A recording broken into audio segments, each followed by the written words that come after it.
আসসালামু আলাইকুম and welcome back to my channel. কেমন আছেন সবাই? আশা করছি সবাই অনেক ভালো আছেন। আজকে আপনাদের সাথে দারুণ একটি রেসিপি নিয়ে চলে আসলাম। তালের পোয়া পিঠা বানাবো, তাই ভাবলাম রেসিপিটা আপনাদের সাথে শেয়ার করি। আশা করছি আপনাদেরও ভালো লাগবে। যারা মিষ্টি পিঠা খেতে পছন্দ করেন আর এইভাবে তাল দিয়ে পোয়া পিঠা বানাতে পারলে পরিবারের সবাই তো ভীষণ পছন্দ করবে। বিকালের নাস্তার জন্য কিন্তু এই রেসিপিটা একদমই পারফেক্ট একটি রেসিপি। তালের গ্রানে এই পোয়া পিঠাটা খেতে যে কতটা মজা, যারা তাল খেতে পছন্দ করেন তারা একমাত্র বলতে পারবেন। তো যাদের কাছে রেসিপি ভালো লাগবে অবশ্যই একটি লাইক করবেন, ফ্রেন্ডস ফ্যামিলির সাথে ভিডিওটা শেয়ার করবেন, আর আমার চ্যানেল সাবস্ক্রাইব করে সবাই আমাকে সাপোর্ট করবেন। চলুন তাহলে রেসিপিটা শুরু করি। এখানে আমি তালের পোয়া পিঠা বানানোর জন্য 1 কাপ পরিমাণ সুজি নিয়েছি। সুজির সাথে নিয়ে নিচ্ছি আমি 2 কাপ পরিমাণ শুকনো চাউলের গুঁড়া। যাদের হাতের কাছে সুজি থাকবে না তারা এখানে ময়দা ব্যবহার করতে পারবেন, আর ভিজা চাউলের গুঁড়োও এখানে ব্যবহার করতে পারবেন। তো 2 কাপ পরিমাণ চাউলের গুঁড়ার সাথে আমি 1 কাপ পরিমাণ এখানে চিনি ব্যবহার করছি, আর এখানে পরিমাণ মতো লবণ দিয়ে দিতে হবে। তো মিষ্টি পিঠা কিন্তু অবশ্যই লবণ দিতে হয়, লবণ দিতে ভুলবেন না। লবণও কিন্তু পিঠার টেস্ট অনেক ভালো আনে। তো এবার ভালো করে সবগুলো শুকনো উপকরণ একসাথে মিশিয়ে নিতে হবে। এবার এই পর্যায়ে দিয়ে দিচ্ছি আমি হালকা কুসুম গরম পানি। এখানে হালকা কুসুম গরম পানিটাই ব্যবহার করবেন। এবার চামচ দিয়ে ভালোভাবে নেড়ে এগুলোকে একটু মিশিয়ে নিতে হবে। আপনারা চাইলে এই কাজটা হাত দিয়ে করতে পারেন, তাতেও কিন্তু অনেক বেশি ভালো হবে।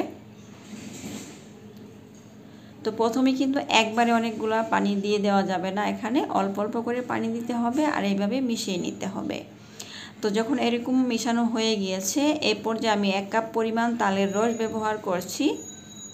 কেউ চাইলে তালের রস ছাড়াও এইভাবে পোয়া পিঠাটা বানাতে পারেন। তো আমি এখানে 1 কাপ পরিমাণ তালের রস দিয়ে দিলাম। এবার আবারও ভালোভাবে সব কিছু একসাথে মিশিয়ে নিতে হবে। এই পর্যায়ে কিন্তু আমি আর কোনো পানি ব্যবহার করছি না। যদি পানির পরিমাণ লাগে সেক্ষেত্রে দিয়ে দিব, আর না লাগলে এখানে পানি আর ব্যবহার করব না। তো ভালোভাবে নেড়েচেড়ে মিশিয়ে দিচ্ছি।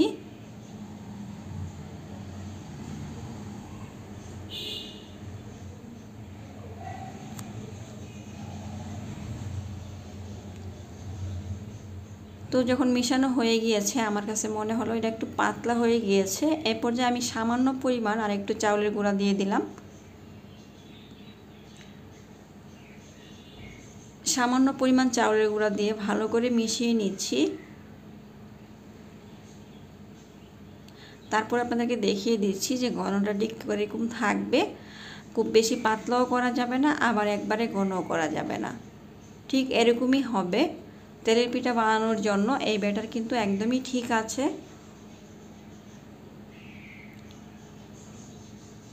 এবার এটাকে 10 মিনিটের মতো রেস্টে রেখে দিব। 10 মিনিট পর এখানে তেল গরম করে নিয়েছি। আমি লোহার কড়াইতে যে কোনো তেলের পিঠা তৈরি করে থাকি, বা যে কোনো তেলের খাবার যেগুলো আছে আমি এই লোহার কড়াইটাই ব্যবহার করি। লোহার কড়াই কিন্তু অনেক খাবারগুলোতে তেল কম লাগে, আর তাছাড়া খুব সহজেই মচমচা হয়। তো আমি এখানে পিঠাগুলো ভাজছি। একটা গোল চামচের সাহায্যে 1 চামচ পরিমাণ দিয়ে দিলাম। দেখতে পাচ্ছেন পিঠাটা দেওয়ার সাথে সাথে কিন্তু ফুলে উপরে চলে আসছে, আর দেখে নিশ্চয়ই বুঝতে পারছেন পিঠাটা কতটা ফুলেছে। আর এটা এতটাই ক্রিস্পি হয় উপর থেকে, যেহেতু সুজি ব্যবহার করেছি আর চাউলের গুঁড়া দুইটাই কিন্তু পিঠাটা অনেক মচমচা হয় উপর থেকে, আর ভিতরে খুবই জুসি হয়। আমি এখানে আপনাদেরকে একটা পিঠা ভালো করে ভেজে দেখিয়ে দিচ্ছি। তো এইভাবে কিন্তু আমি অনেকগুলো পিঠাই ভেজে নিচ্ছি। আপনারা আমার এই রেসিপি দেখে সহজেই তালের পোয়া পিঠা বাসায় তৈরি করে সবাইকে খাওয়াতে পারেন। সবগুলো পিঠাই কিন্তু আমার এখানে অনেক সুন্দর হয়েছে। সবগুলো ভেজে নিয়েছি, অলরেডি অনেকগুলো খাওয়াও হয়ে গিয়েছে। আর কালার দেখে নিশ্চয়ই বুঝতে পারছেন কতটা সুন্দর কালার আসছে এই পিঠাগুলো। দেখতে যতটা সুন্দর, খেতেও কিন্তু অনেক বেশি মজা। আপনারা অবশ্যই এভাবে ট্রাই করে দেখবেন, আমার রেসিপি দেখে সহজেই তালের পোয়া পিঠা বানাতে পারবেন। তো আজকের মতো বিদায় নিব। রেসিপি কেমন লাগলো কমেন্টস করে জানাতে ভুলবেন না, আর আমার চ্যানেলে নতুন হয়ে থাকলে সবাই অবশ্যই আমার চ্যানেলটি সাবস্ক্রাইব করে আমাকে সবাই সাপোর্ট করবেন। ধন্যবাদ সবাইকে। আজকের মতো বিদায় নিচ্ছি। আল্লাহ হাফেজ।